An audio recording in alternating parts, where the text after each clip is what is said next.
AP స్టేట్లో CM అయినటువంటి చంద్రబాబు నాయుడు గారికి 164 ఎమ్మెల్యేలు ఉన్నాయని ఆయన ఇష్టం వచ్చినట్టు ఏపీలో వైజాగ్ భూములను 1 ఎకరా 100 కోట్లు చేసినటువంటి వైజాగ్లో ఉన్న భూములను ₹1 రూపాయికి 99 పైసలకు అమ్మడానికి సంసిద్ధమైతే ప్రజలు చూస్తూ ఊరుకోరని మాత్రం నేను మనవి చేసుకుంటున్నాను. ఆయన చెప్పే డైలాగు, ఆయన తీసుకుండే ఏ స్టేజ్ మీదకి ఎక్కినా ఎక్కడికి వచ్చినా ఆయన చెప్పేది ఫస్ట్ ఏమన్నా ఉందంటే సంపద సృష్టిస్తాను, ప్రభుత్వ ఆస్తులను అమ్ముతాను. అదే ఆయన దృష్టిలో సంపద సృష్టించడం అనేది. వాటికి ఏపీ స్టేట్లో ప్రజలు అడ్డు వస్తే ఏమైనా అడిగితే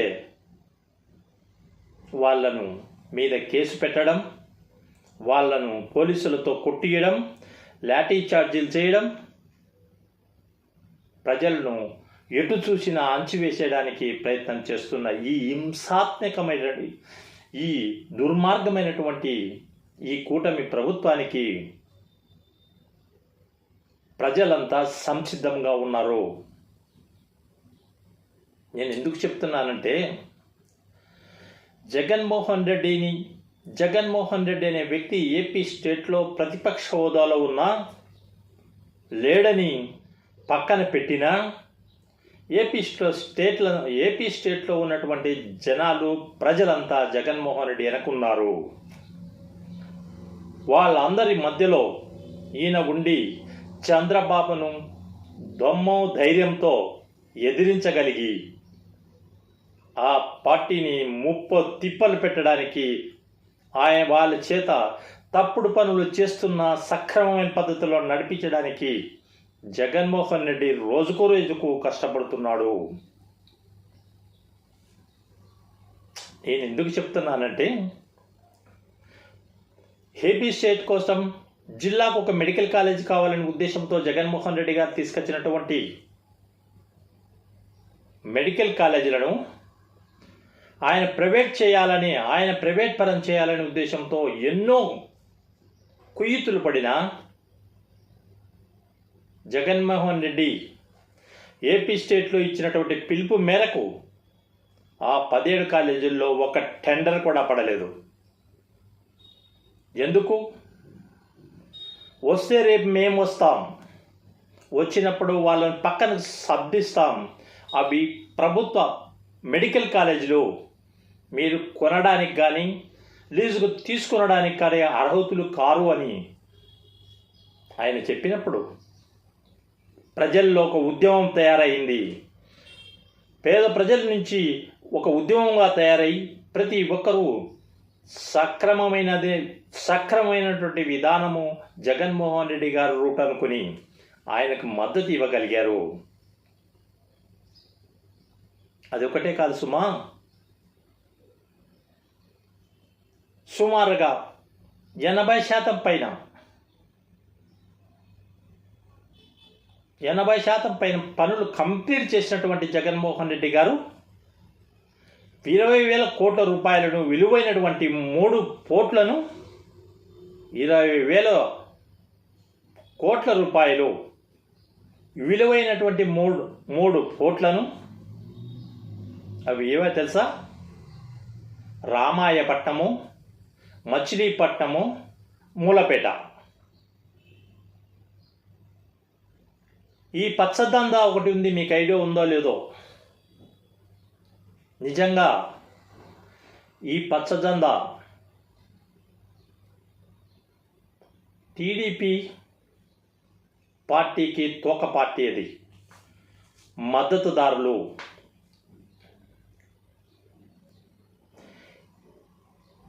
ఈ పోర్ట్లను చంద్రబాబు గారు నేను సంపద సృష్టిస్తానని ప్రైవేట్ పరం చేయడానికి ప్రైవేట్ వాళ్లకు ఇవి ఇవ్వడానికి ఆ ప్రైవేట్ వాళ్ళ దగ్గర నుంచి దండుకుండే డబ్బులు తన జోబులోకి పోవడానికి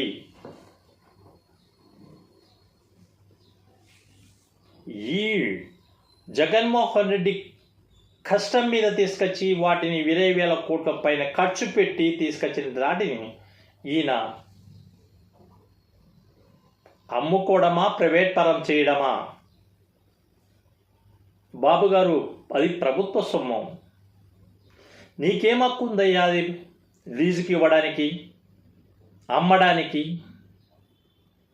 అది మన డాడీ గారో, మమ్మీ గారో, లేకుంటే నీ పూర్వీకులో మీ వాళ్ళు సంపాదించి ఇచ్చినటువంటి ఆస్తులు కాదు కదా. వైజాగ్ భూములు అయితేనేమి, ఈ పోర్టులు అయితేనేమి, ఆర్టీసీ బస్సులు అయితేనేమి, ఆర్టీసీ వ్యవస్థనైతేనేమి, నీ ప్రభుత్వం వచ్చినా మంచి ఏది ప్రైవేట్ పరమే. పాలన చేత కానీ దద్దమ్మ టీడీపీ పార్టీ వాళ్ళు చేసేటువంటి అరాచకాలు ప్రజలు తిప్పికొట్టడానికి సంసిద్ధమై ఉన్నారు. ఇప్పుడైనా గుర్తుపెట్టుకోండి, ఆంధ్రప్రదేశ్లో ఒకే ఒక మగాడు జగన్మోహన్ రెడ్డి గారు మిమ్మల్ని ప్రశ్నించడానికి కూడా సిద్ధంగా ఉన్నాడు. ఆయన వెనక 5 కోట్ల మంది నడవడానికి సంసిద్ధమై ఉన్నారు. ఇప్పటికైనా నీ ఆలోచన మార్చుకోమని నేను మనవి చేసుకుంటున్నాను. నేను ప్రశ్నిస్తానని ఉన్న వ్యక్తులు ఉన్నటువంటి పవన్ కళ్యాణ్ అయితే తోక ముడుచుకొని కూర్చున్నాడు. బరువు ప్యాకేజ్ కోసం మమ్మడపోయి ఆయన సైలెన్స్గా ఉంటున్నాడు. అప్పుడేమో వైసీపీ వాళ్ళని పంచెలు కూడా తీస్తా, నడి రోడ్డుని నిలబెడతా, ఇంకొక ఆయన అయితే డ్రాయర్లతో నిలబెడతా, ఇంకొక ఆయన అయితే ఏదో చెప్తాడు. సంపద సృష్టించాననే వ్యక్తి ఈరోజు సంపద సృష్టించక బొల్లబడి వైజాగ్ భూములు అమ్ముకునే పరిస్థితులకు వీళ్ళు వచ్చి వీళ్ళ కమిషన్లు, వీళ్ళ దందాలు, వీళ్ళ సోకులు. ఏం మీ అబ్బ సొత్తా ఏమన్నా? జగన్మోహన్ రెడ్డి ఒక ప్లేట్లో ఒక ఏరియాకపోతే ప్రభుత్వ ధనమంతా దోసుకుంటున్నాడు, జల్సా చేస్తున్నాడు, తినేస్తున్నాడు అన్నారు. ఈరోజు సిగ్గు లేదా? 3 హెలికాప్టర్లలో 3 విమానాల్లో ఇష్టం వచ్చినట్టు తిరుగుతున్నారు. ఇది ఖర్చు కావడం ప్రజలు చూడలేదనుకుంటున్నారా?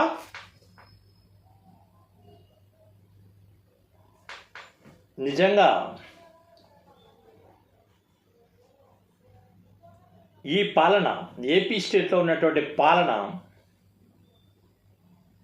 చూసి ప్రజలు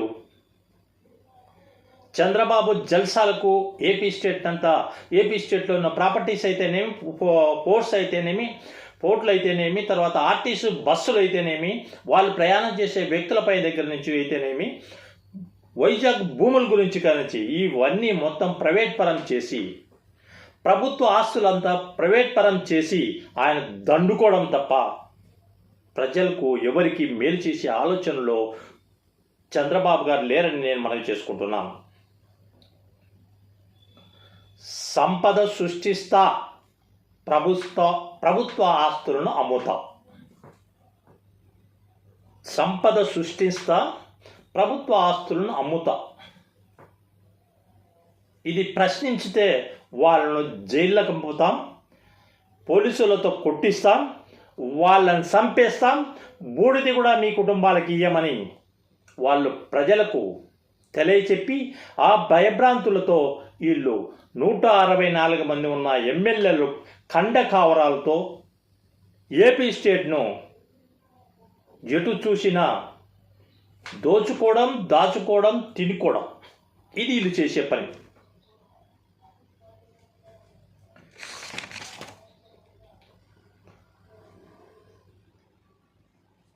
చంద్రబాబు పరిస్థితి అయితేనేమి, ఏపీ స్టేట్లో ఉన్నటువంటి చంద్రబాబు పరిస్థితి అయితే ఇంక చెప్పుకోవాల్సినంత అవసరమే లేదు. పూటకు ఒక రూపం మారుస్తాడు, పూటకు ఒక రూపం మారుస్తాడు. ఏపీ సీఎం ఏ పూటకా మాట, ఏ చెట్టుకా గొడుగు, ఎవరి ఇంటికాడ ఏం చెప్పాలనో అదే చెప్తాడు. అయ్యో పాపం, ఈయన చూసి ఏపీ ప్రజలే కాదండి, ఊసరి బిల్లి కూడా తలకాయ వంచుకునే పరిస్థితిలో ఈరోజు. నేనేదో ఆకలి కోసమో తినడం కోసమో ఏ చెట్టు ఎక్కితే ఆ చెట్టు పైన ఆ కలర్ దాచుకుంటా, ఆ కలరు రావడానికి ప్రయత్నం చేసుకుంటా. కానీ చంద్రబాబు నాయుడు ఏపీ స్టేట్లో ఉన్నటువంటి 5 కోట్ల జనాలను, వాళ్ళ ఆస్తులను మరియు పీల్చి పిప్పి చేసి ఏ రకానికి ఆ రకం, ఏ పూటకు ఆ పూట ఆయన పబ్బం గడుపుకునే దానికి ఉపయోగించుకుంటున్నాడు.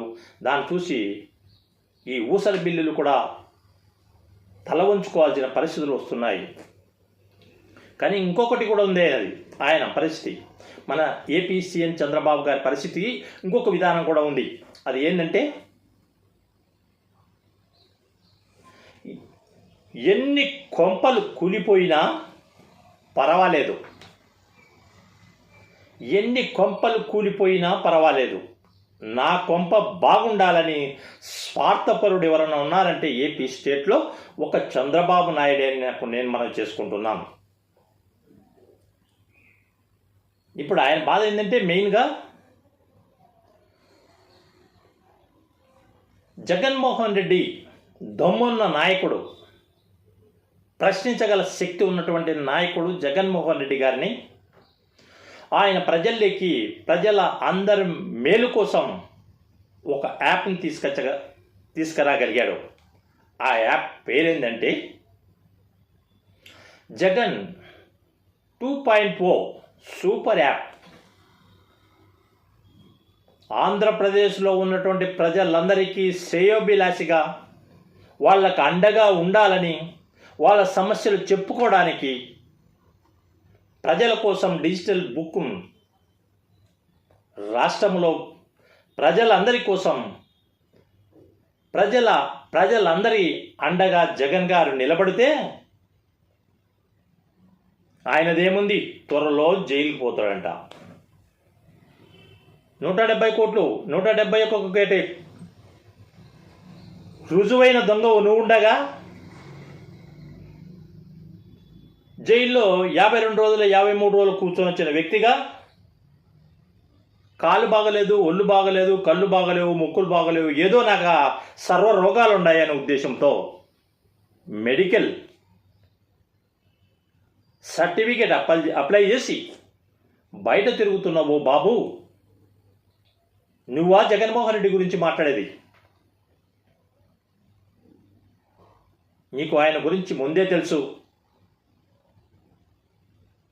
17 మెడికల్ కాలేజీల్లో జగన్మోహన్ రెడ్డి గారి పిలుపు మేరకు ఆంధ్రప్రదేశ్లో ప్రతి చిన్న పిల్లల కానించి 100 సంవత్సరాలు ఉండినటువంటి ముసలి వాళ్ళు కూడా రోడ్డుపైకి వచ్చి ఏ టెండరు ఏ కాలేజీలో పడకుండా ఆపగలిగిన మొగాడు, ధైర్యం ఉన్న మొగాడు, మిస్సం మీద చేయొచ్చి చెప్తున్నా, జగన్మోహన్ రెడ్డి మొగాడి ముందు మీరంతా పిల్ల బిచ్చగాళ్ళు. మిస్స మీద చేసి తొడగొట్టి చెప్తున్నా, జగన్మోహన్ రెడ్డి ఒక విజన్ ఉన్న వ్యక్తి. నీ మాదిరి మోసాలు చేసే వ్యక్తి కాదని నేను మనం చేసుకుంటున్నా. ఆంధ్రప్రదేశ్ ఏ రోజైనా బాగుపడాలంటే జగన్మోహన్ రెడ్డి నాయకుడు కావాలి. జగన్మోహన్ రెడ్డి అటువంటి నాయకుడు కావాలి. చంద్రబాబు అటువంటి తప్పుడు ప్రచారాలు చేసే వ్యక్తి మనకు అవసరం లేదు.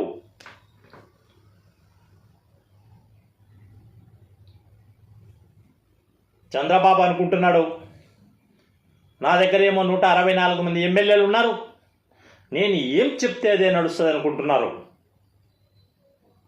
బాబు నీ ఎమ్మెల్యేలు ఎలా వచ్చారో, నువ్వు ఏ విధంగా గెలిచావో రేపు రాబోయే రోజుల్లో ప్రజలు నీకు బుద్ధి చెప్పడానికి రెడీగా ఉన్నారు. కాసుకో. 175 నియోజకవర్గాల్లోనూ క్యాండిడేట్లు ఉన్నారేమో, ముందు ఎన్నుకో. ఈ పవన్ కళ్యాణ్ కానికి లోకేష్ కానీ చెప్పు, మనం విడిపోతే మనకు భవిష్యత్తు లేదు, మనం కలిసి ఉంటేనే మనకు భవిష్యత్ అని భయపడుతున్నారు కదా మీరు.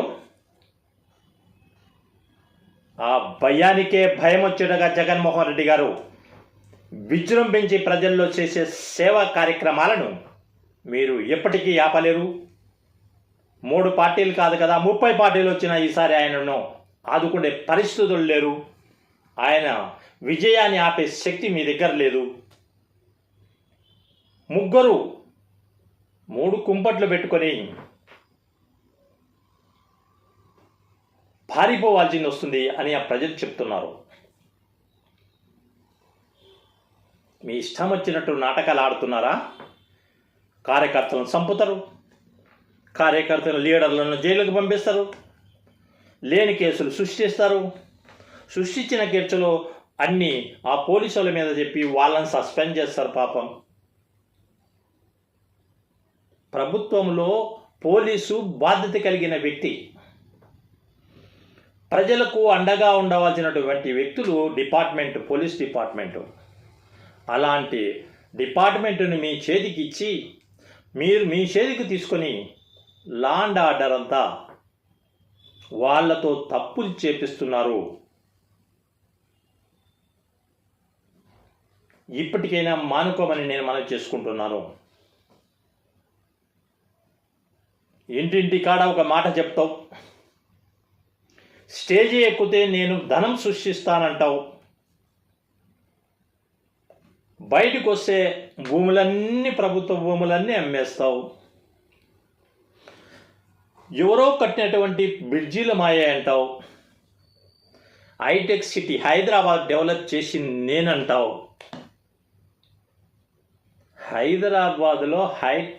హైదరాబాద్లో హైటెక్ సిటీ డెవలప్ చేసింది నువ్వు కాదు బాబు, జనార్దన్ రెడ్డి గారు దానికి స్టోన్ వేయగలిగారు. నీవు నీ బినామీలకు నలుగురికి